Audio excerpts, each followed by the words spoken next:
Hey everyone, welcome to Build. I'm your host, Brittany Jones-Cooper. Season 6 of Orange is the New Black is out, and the ladies of Litchfield are certainly in for a wild ride. The inmates are now in a maximum security prison and are being forced to navigate new rules and power dynamics that will certainly test their friendships and allegiances. Selenis Leyva stars as Gloria Mendoza, and she's here to discuss what we can expect from Season 6. But first, let's check out a clip.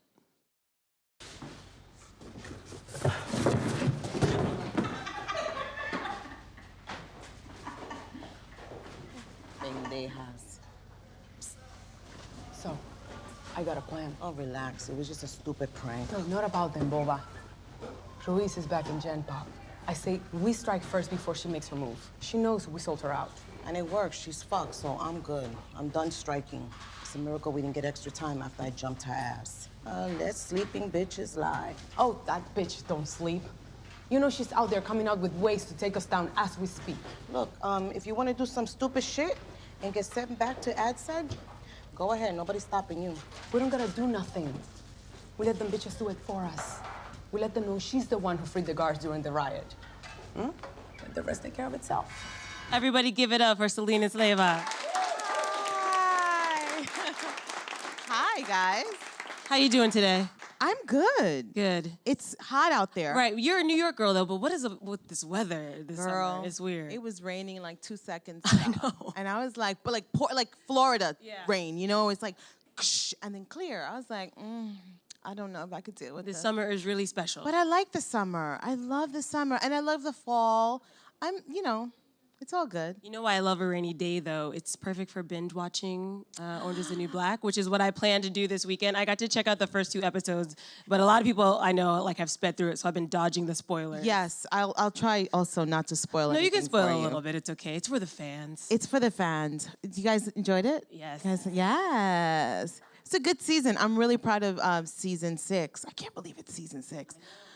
That's insane. Like this doesn't get old. Like I went through Times Square and I was like, that's me.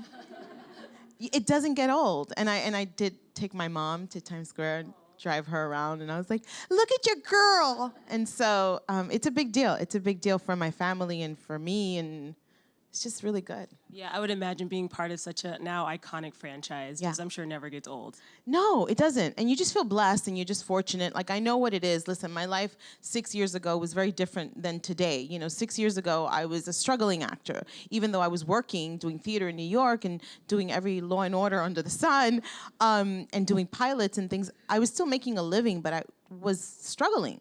And so for me, 6 years ago, my life was different, and this show turned it upside down in the best way. And I'm so grateful to Jenji Cohen and Piper Chapman for having this, story and life. Jen Houston, the casting director. So it's been a wild, crazy ride, and with wonderful things ahead.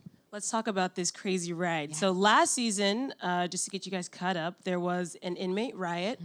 It ended with, them all being kind of put on different buses to different facilities, and then we didn't actually know the fate of a lot of the women. So where do we pick up now in season 6? Season 6, we pick up right after the riot. You see what happens to the women, the 10 that were like in the abandoned pool, and you see the consequences of the actions, of their actions, what happens in the riot, the death of Piscatella obviously is going to play itself out season 6, and you will see, It is New York. It is New York. Sirens everywhere. Sirens.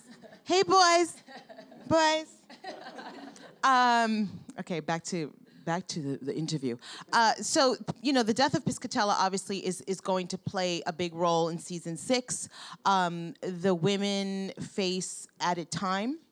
The system definitely wants to see somebody go down for this. And we will see how the women turn against each other. Loyalties will completely be destroyed, and there will be friendships that will never recover. And the way this season ends, I won't spoil it for you, I don't want to spoil it for people, but it ends in a way that you see the beginning of the end for some of the women. So You mentioned those rivalries, and we know like Mendoza and Ruiz, those 2 women. Girl. Whew, we are not happy with each other. Yeah. And, you know, I mean, Gloria's pissed off. Maria really turned on her. Here she is, you know, when we last saw them, season 5, Gloria confesses to Maria her plan in order to see her son, Benny, who is in a coma.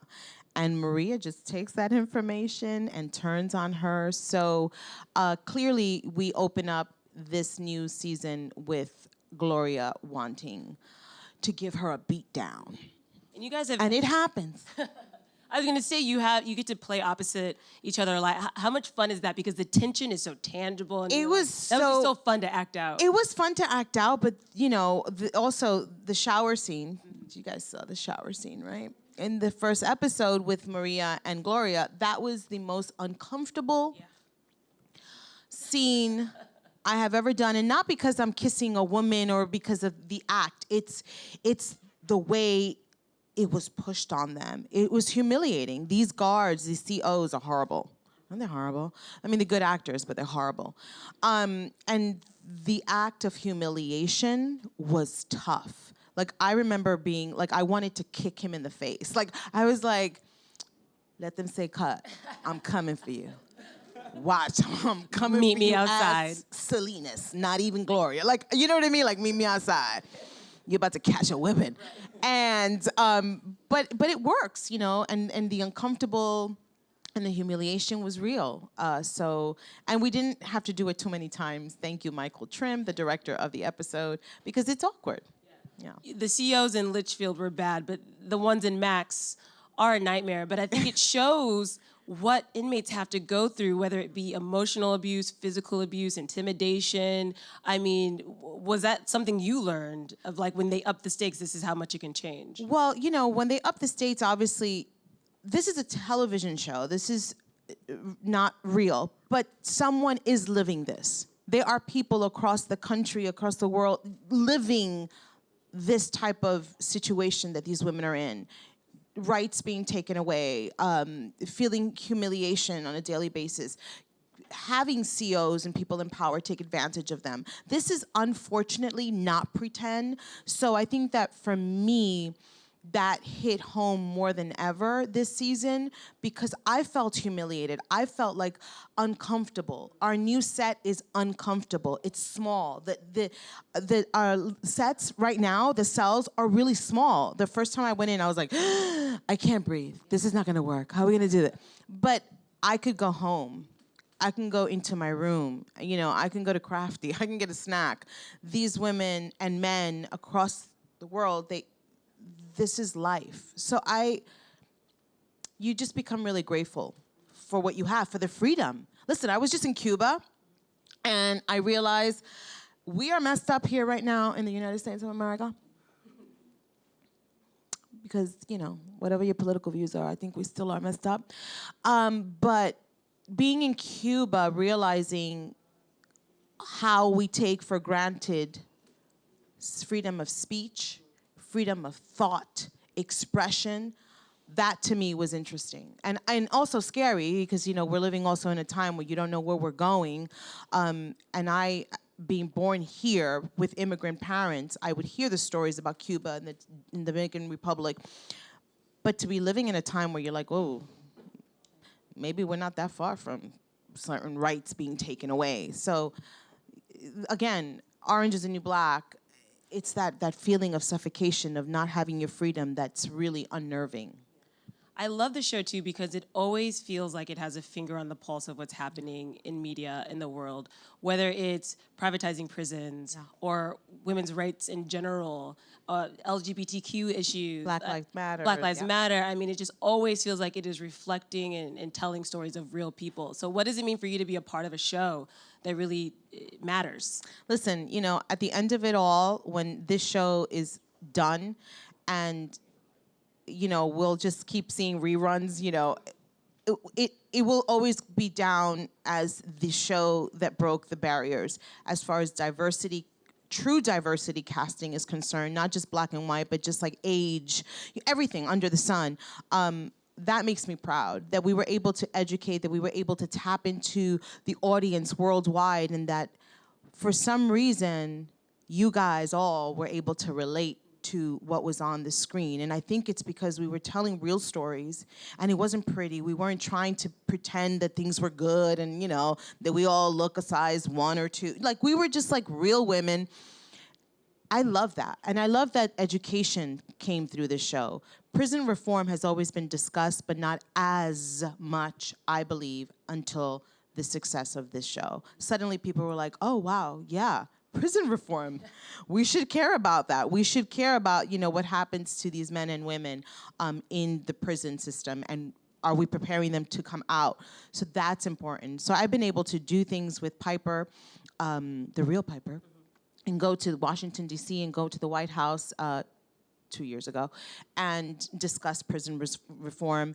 And also, look, sexuality, transgender was not common. Look, when we started 6 years ago, we didn't know who was going to watch. And suddenly, everyone was watching. And everyone somehow was relating, and we were educating, and we were, entertaining. So that's a good feeling. I love how I've seen each of the women on the show too be so outspoken on their social media and really kind of standing up for issues. So it's not just these characters that we're learning about. It's like each of you has forged their own path, like in activism, and I love seeing that. As a viewer, that makes me even more tied to the show, I think. Well, I think that there's a responsibility. Listen, if you achieve some type of success, level of success in whatever field you're in, I think that you need to pay it forward. I think you need to give back. I think you need to be compassionate and vocal, because people now want to listen to what I have to say. So what do I have to say? I'm going to talk about LGBTQ rights. I'm going to talk about trans rights specifically because of my trans sister. I'm going to talk about immigration because I am a child of immigrants. I'm going to talk about children's rights because I'm a mother. I'm going to talk about animal rights because I love my babies, my fur babies. So you just take that, and I think it's just a responsibility of us as humans to somehow not be quiet, somehow give back. It's not just red carpets and wonderful interviews like this. It's also just saying something, using your platform. Just being a human. And I love that about, the show and all the women on the show. I know in the first season, or not first couple seasons, Gloria really was the ringleader for all of the Latina women. Yeah.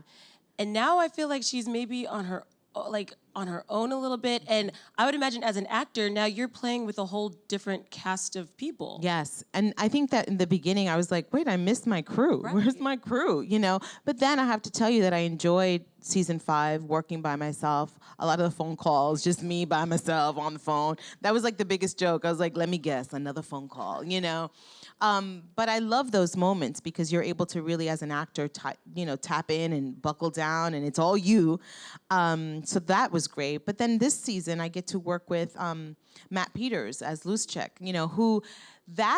you haven't gotten there yet, but there's a little storyline going on there that I think is interesting because, again, you see Gloria in a different light. You see her, the woman in her, the woman who she was prior to wearing a jumpsuit, to having her life completely turned upside down.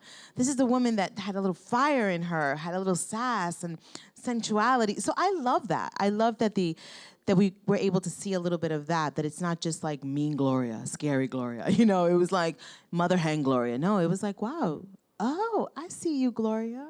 You like to dance too? You know what I mean? Yeah.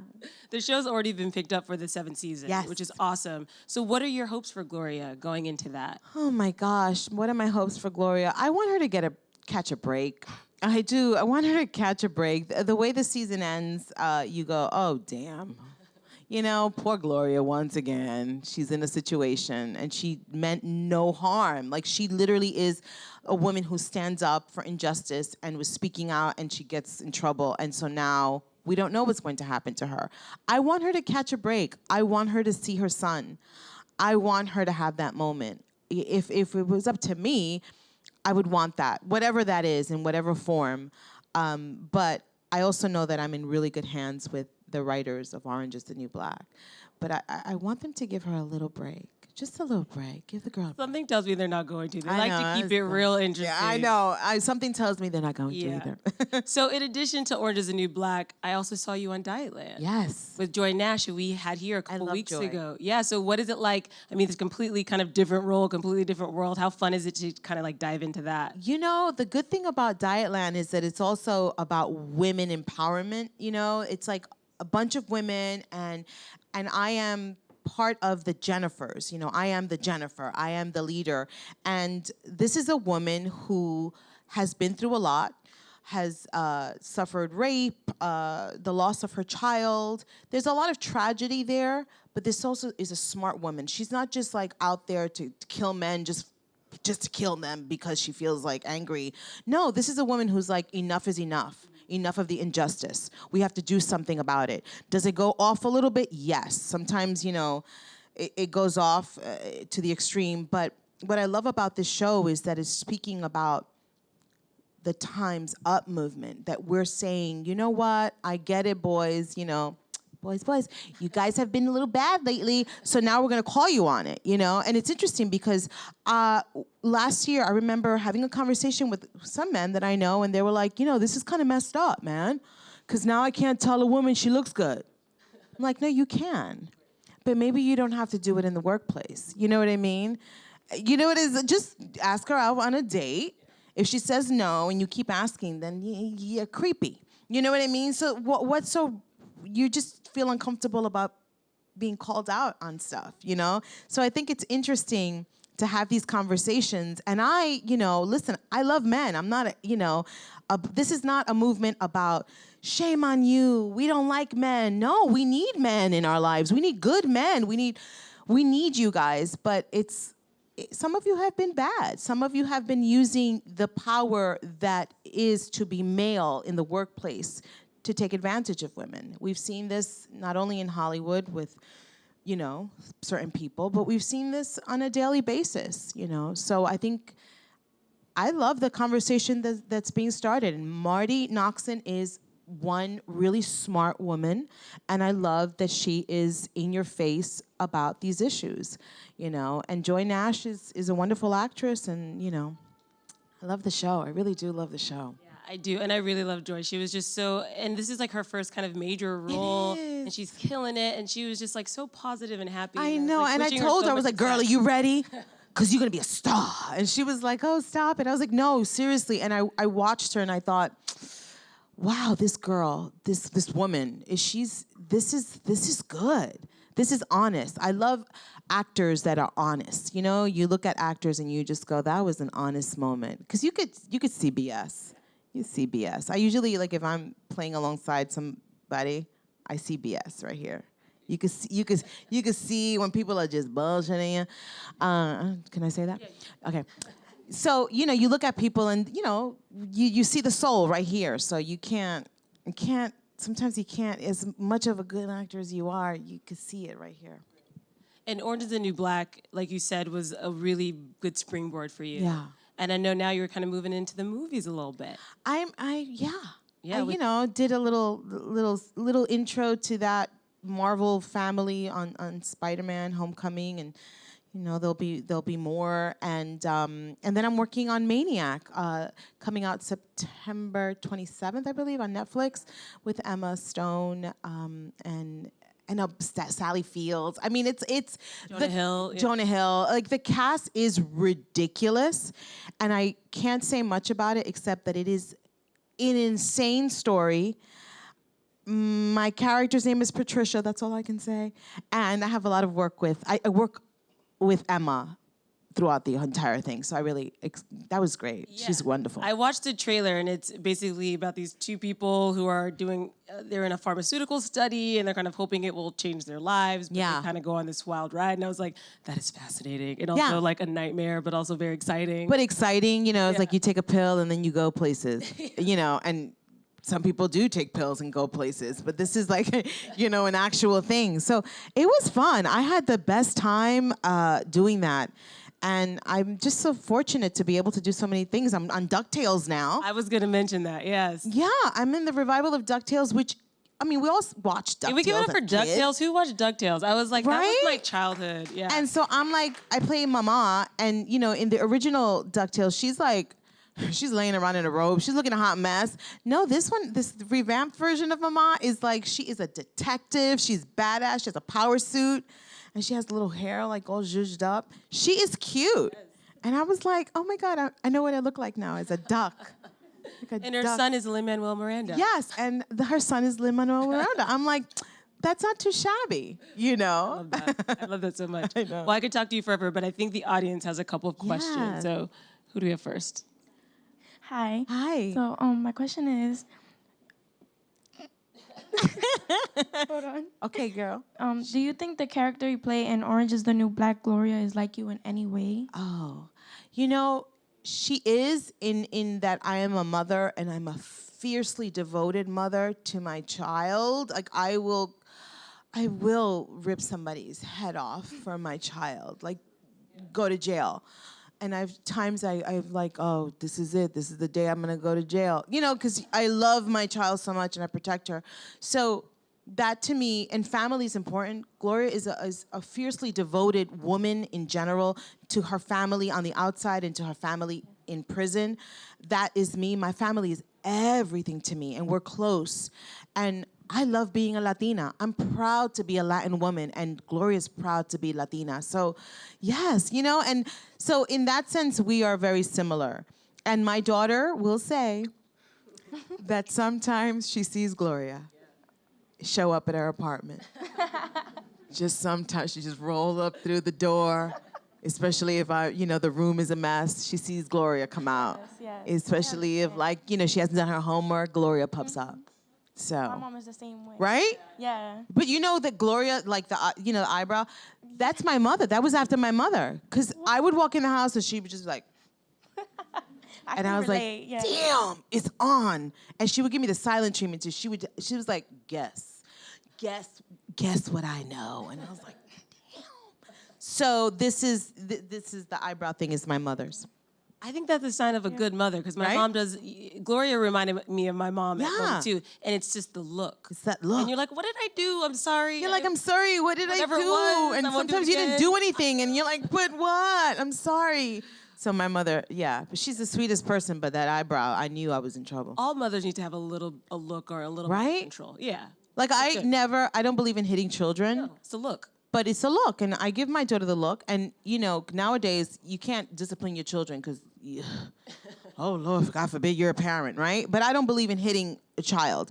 But my daughter, from the age of like 2, I'd be like, time out. I'm gonna give you a timeout, and timeout was like a little chair that I put in the corner, and that chair to her was like, no, because it was like you can't watch TV, you can't play. It was a chair for 5 minutes, and it was everything scary to her. So that was my power. I was like, time out in the chair. She's like, I love that. Next question. Hi. What was your favorite part of this season? What was my favorite part of this season? I think working with Luschek. And doing the dancing in the multi-purpose room, that was fun. That whole sequence was fun, and also the pretend religious group. That was also ridiculous and fun. Like I love when they have Gloria just be ridiculous because I like that side of her of just the funny, woman. That was really good. That was really good. And last question. Hi. Hi. Ooh, that's loud. So my question is going back to when you first sat down, you mentioned how your career is different now than it was 6 years ago.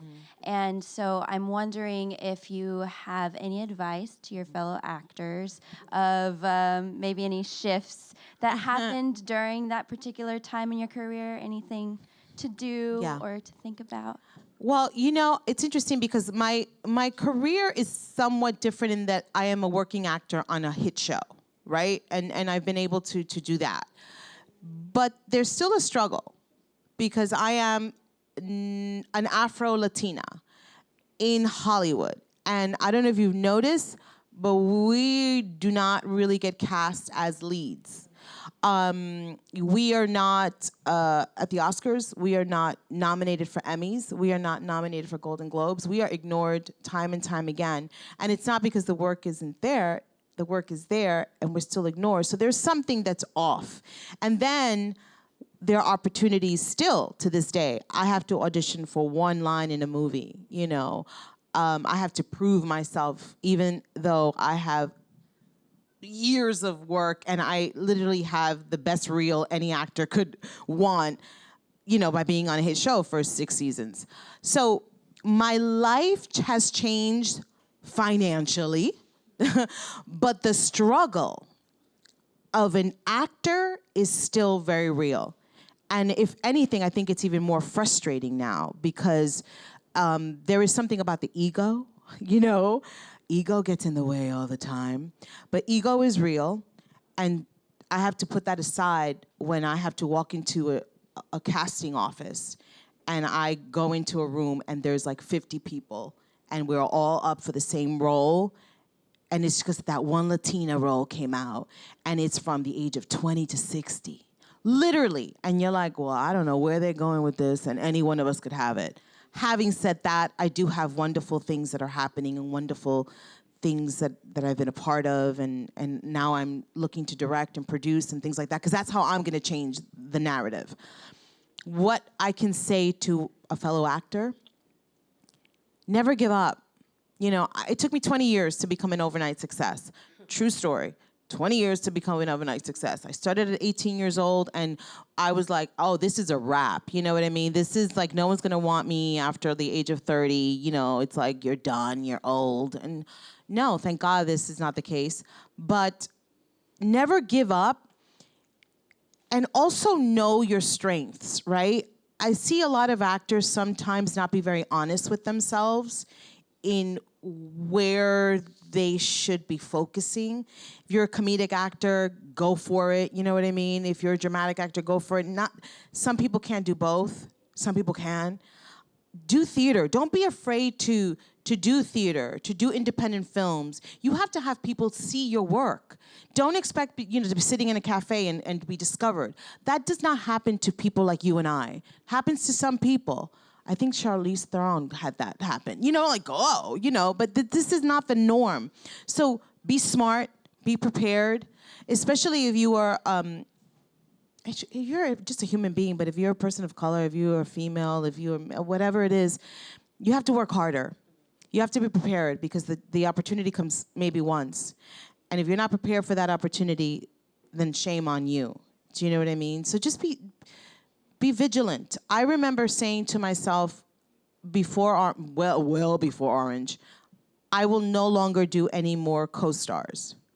That was a decision that I made. I will no longer, this was like more than 10 years ago, I said to my manager, no more co-star roles, meaning, you know, day players or any of that. I said, I'm not interested in that anymore, because if I don't start to see myself as a leading lady or a series regular, then no one will see me. Casting directors have a pile of co-stars and guest stars and leading people and series regulars. Trust me. And if you get comfortable in that co-star, that's where you will be, and that's okay. But if you want to up it, then sometimes you have to say, you know what, I may not work as much, but when I work, it's gonna be a role with like real meat on it. So, you know, just always see yourself bigger and better than how everyone else sees you. Obviously with, you know, humility, but just know your worth. And for me, it was like, no more co-stars. And they were shocked. They were like, what? Do you not realize you're a Latina? I was like, yes, I do. And I'm going to sit back and I'm going to wait for my opportunity. And it came. And Orange is the New Black, I was like literally a day player. They were like, you're going to do 1 or 2 episodes. But at the time, I had given up acting. I said, I'm not acting anymore. So while I look for a job, maybe I could just do this day player. And here I am, 6 years later. Yeah. I love you.